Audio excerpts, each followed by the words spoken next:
Hello friends, welcome back to my channel. So ಇವತ್ತು ಬಂದ್ಬಿಟ್ಟು simple ಆಗಿರುವಂಥ ಒಂದು ಬದನೆಕಾಯಿ ಗೊಜ್ಜು ಥರ ಮಾಡ್ತಾಯಿದ್ದೀನಿ. ಬದನೆಕಾಯಿ ನನಗೆ ಫೇವ್ರೆಟ್, ಸುಮಾರು ಜನಗೂ ಇಷ್ಟ ಆಗುತ್ತೆ. ಎಲ್ಲ ಸಿಂಪಲ್ ಇಂಗ್ರೀಡಿಯೆಂಟ್ಸ್ ಇದರಲ್ಲಿ ಆ್ಯಡ್ ಮಾಡಿರೋದು. ನನ್ನ ಹತ್ರ ಏನು ಮನೇಲಿ ಇದೆಯೋ ಅದನ್ನೇ ನಾನು ಆ್ಯಡ್ ಮಾಡಿ ಯಾವಾಗಲೂ ಅಡುಗೆ ಮಾಡೋದು. ಎಕ್ಸ್ಟ್ರಾ ಥರ ನಾನು ಏನೂ ತಗೊಂಡು ಮಾಡಲ್ಲ. ಸೊ ಸಿಂಪಲಾಗಿ ಈಸಿಯಾಗಿ ಆಗಾಗಿ ಮಾಡ್ಕೊತೀನಿ. ಸೊ ಈಗ ಒಂದು ಪಾತ್ರೆ ತಗೊಂಡಿದ್ದೀನಿ, ಅದಕ್ಕೆ ಎಣ್ಣೆ ಹಾಕಿದ್ದೀನಿ. ಎಣ್ಣೆ ಚೆನ್ನಾಗಿ ಕಾಯಬೇಕು. ಸೊ ಚೆನ್ನಾಗಿ ಎಣ್ಣೆ ಕಾದ್ಮೇಲೆ ಒಂದು ಸ್ವಲ್ಪ ಸಾಸಿವೆ ಹಾಕ್ತಾಯಿದ್ದೀನಿ, ಮಸ್ಟರ್ಡ್. ಆಮೇಲೆ ಸ್ವಲ್ಪ ಜೀರಿಗೆ ಹಾಕ್ಕೊಂಡೆ, ಜೀರಾ. ಅದು ಹಾಕಿದ ತಕ್ಷಣವೇ ಈರುಳ್ಳಿ, ಟೊಮ್ಯಾಟೊ, ಹಸಿಮೆಣಸಿನ್ಕಾಯಿ ಇದು ಮೂರನ್ನೂ ಕಟ್ ಮಾಡಿ ಇಟ್ಕೊಂಡಿದ್ದೆ. ಒಂದು 3 ಟೊಮ್ಯಾಟೊ, ಒಂದೆರಡು ಈರುಳ್ಳಿ, ಒಂದು 3 ಹಸಿಮೆಣಸಿನ್ಕಾಯಿ ಅದಷ್ಟನ್ನ ಆ್ಯಡ್ ಮಾಡಿ ಈಗ ಒಂದು ಸ್ವಲ್ಪ ರುಚಿಗೆ ತಕ್ಕಷ್ಟು ಉಪ್ಪನ್ನು ಆ್ಯಡ್ ಮಾಡ್ತಾಯಿದ್ದೀನಿ. ಸೊ ಆ್ಯಡ್ ಮಾಡಿ ಚೆನ್ನಾಗಿ ಅದು ಫ್ರೈ ಆಗೋಕ್ಕೆ ಬಿಟ್ಟಿದ್ದೀನಿ. ಒಳ್ಳೆ ರೀತಿಯಲ್ಲಿ ಫ್ರೈ ಆಗಬೇಕು, ಎಣ್ಣೆ ಎಲ್ಲ ಬಿಟ್ಕೊಂಡು ಬರಬೇಕು.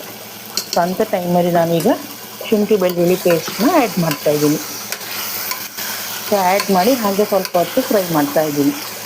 ಈ ಥರ ಮಾಡಿ ನೋಡಿ, ತುಂಬ ಚೆನ್ನಾಗಿರುತ್ತೆ. ಹಾಗೆ ಈಸಿಗೂ ಆಗೋಗ್ಬಿಡುತ್ತೆ. ಯಾಕಂದರೆ ನಮಗೆ ತಲೆನೋವು ಇರೋದೇ ಈ ಸಾರಲ್ಲಿ, ಏನು ಮಾಡೋದು ಅಂದಾಗ. ಸೊ ಈಸಿಯಾಗಿ ಮಾಡ್ಕೊಬೇಕಂದ್ರೆ ಆರಾಮಾಗಿ ಒನ್ ಟೈಮ್ಗೆ ಚೆನ್ನಾಗಿರುತ್ತೆ. ಈಗ ಅರಿಶಿನ ಪುಡಿ ಆ್ಯಡ್ ಮಾಡಿದೆ. ಅರಿಶಿನ ಪುಡಿ ಹಾಕಿ ಸ್ವಲ್ಪ ಹಾಗೆ ಕಲಿಸ್ಬಿಟ್ಟು ತಿರ್ಗಾ ಈಗ ಚಿಲ್ಲಿ ಪೌಡ್ರ್ ಹಾಕಿದ್ದೆ, ಖಾರ ಪುಡಿ. ಜಾಸ್ತಿ ಏನು ನಾನು ಇದರಲ್ಲಿ ಆ್ಯಡ್ ಮಾಡಿಲ್ಲ, ನೋಡ್ತಾ ಇದ್ದೀರಲ್ಲ ನೀವೇ, ಸಿಂಪಲ್ ಇಂಗ್ರೀಡಿಯೆಂಟ್ಸೇ ನಾನು ಆ್ಯಡ್ ಮಾಡಿರೋದು. ಹಾಗೆ ಸ್ವಲ್ಪ ಗರಂ ಮಸಾಲ ಪೌಡರ್ ಹಾಕಿದ್ದೀನಿ, ಆಮೇಲೆ ಸ್ವಲ್ಪ ಸಾಂಬಾರು ಪೌಡರ್ ಹಾಕಿದ್ದೀನಿ, ಸ್ವಲ್ಪ ಧನಿಯಾ ಪೌಡರು ಎಲ್ಲ ಒಂದು ಕಾಲು ಟೀ ಸ್ಪೂನ್ ಥರ, ಟೇಬಲ್ ಸ್ಪೂನ್ ಥರ ಸ್ವಲ್ಪನೇ ಆ್ಯಡ್ ಮಾಡಿದ್ದೀನಿ. ತುಂಬ ಜಾಸ್ತಿ ಮಾಡಿಲ್ಲ. ನಿಮಗೆ ಖಾರ ತಿಂತೀರಾ ಅಂದರೆ ಸ್ವಲ್ಪ ಚಿಲ್ಲಿ ಪೌಡರ್ನ ಹಾಕ್ಕೊಳ್ಳಿ, ತುಂಬ ಚೆನ್ನಾಗಿರುತ್ತೆ. ಸ್ವಲ್ಪ ಖಾರವಾಗಿ ಬಿಸಿ ಅನ್ನಕ್ಕೆ ಚೆನ್ನಾಗಿರುತ್ತೆ ಆ್ಯಕ್ಚುಲಿ ಇದು. ಸೊ ಇದಿಷ್ಟು ಹಾಕಿಬಿಟ್ಟು ಚೆನ್ನಾಗಿ ಮಿಕ್ಸ್ ಮಾಡಿ ಹಾಗೆ ಫ್ರೈ ಮಾಡೋಕ್ಕೆ ಬಿಟ್ಟಿದ್ದೀನಿ. ಸ್ವಲ್ಪ ಹೊತ್ತು ಹಾಗೆ ಚೆನ್ನಾಗಿ ಫ್ರೈ ಆಗಲಿ, ಕಂಪ್ಲೀಟಾಗಿ ಎಣ್ಣೆ ಎಲ್ಲ ಬಿಟ್ಕೊಂಡು ಬರಬೇಕು. ಸೊ ಎಣ್ಣೆ ಎಲ್ಲ ಕಂಪ್ಲೀಟಾಗಿ ಬಿಟ್ಕೊಂಡು ಬಂದು ಚೆನ್ನಾಗಿ ಫ್ರೈ ಆಗಿದೆ.